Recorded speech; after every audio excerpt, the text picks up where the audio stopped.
Check করে হচ্ছে আমাদের দুইজন অ্যাসিস্ট্যান্ট প্রক্টর। ত্রিপলি ডিপার্টমেন্টের এক শিক্ষার্থী, সিএসসি ডিপার্টমেন্টের এক শিক্ষার্থীর ফোন চেক করে হচ্ছে আমাদের দুইজন অ্যাসিস্ট্যান্ট প্রক্টর এবং তাকে হেনস্থা করা হয়, তাকে জিজ্ঞেস করা হয় যে কোনো দল করো কিনা।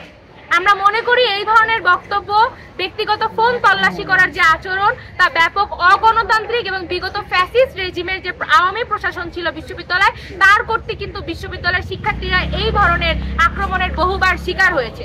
অভ্যুত্থান পরবর্তী সময়ে এই ধরনের আচরণ আমরা অভ্যুত্থানের পক্ষের কোনো প্রশাসনের কাছ থেকে আশা করি না। যদি তারা করে থাকে তাহলে আমরা মনে করি তারা আসলে অভ্যুত্থানের পক্ষের শক্তি না। এই বিষয়ে আপনারা জানেন যে একটা তদন্ত কমিটি গঠন করা হয়েছিল এবং কিছুদিন আগে কিন্তু ভুক্তভোগী ফেসবুকের আরেক স্ট্যাটাসের মাধ্যমে জানায় যে সেই তদন্ত কমিটিতে থাকা একজন প্রক্টর, একজন শিক্ষক, একজন মেম্বারই নাকি তাকে সফট থ্রেট দিয়েছে। আমরা এই ধরনের ঘটনার তীব্র নিন্দা জানাই এবং তা যদি হয়ে থাকে তাহলে সেই ঘটনা এই তদন্ত কমিটিকে দেখতে হবে এবং প্রক্টরকে আসলে স্পষ্ট করতে হবে যে তারা এই বিষয়ে কি ধরনের ব্যবস্থা গ্রহণ করবে। আমরা দেখতে পাচ্ছি যে সারা ক্যাম্পাস জুড়ে শিক্ষার্থীদের যে নিরাপত্তা তা নানাভাবে বিঘ্নিত হচ্ছে। মোনালিসা হেভি ফ্লো 15 পিস প্যাকেটের সাথে 8 পিসের একটি প্যাকেট একদম ফ্রি।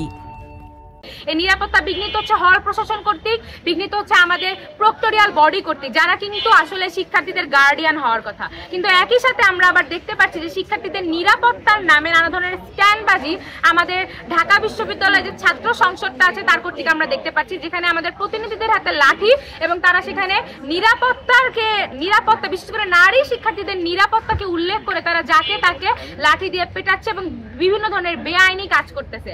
বিগত 5 বছর ধরে আমি এই ক্যাম্পাসে নানাভাবে এই ধরনের উচ্ছেদ অভিযান দেখেছি, কিন্তু আবার দেখেছি যে তাদেরকে ফিরিয়ে আনা হয়েছে কিংবা তারা কোনো না কোনোভাবে ক্যাম্পাসে চলে আসছে শিক্ষার্থীদের নিরাপত্তার স্বার্থে। এবং শুধুমাত্র ক্যাম্পাস এরিয়াতে না, হল প্রশাসন কর্তৃক নিরাপত্তা, ক্লাসরুমের নিরাপত্তা, প্রক্টোরিয়াল বডি কর্তৃক যে নিরাপত্তা, সেই নিরাপত্তার খাতিরে আমরা মনে করি আসলে এই বিশ্ববিদ্যালয় প্রশাসনের একটা রোড ম্যাপ প্রণয়ন করা উচিত যে তারা কিভাবে শিক্ষার্থীদেরকে নিরাপত্তা দিবে।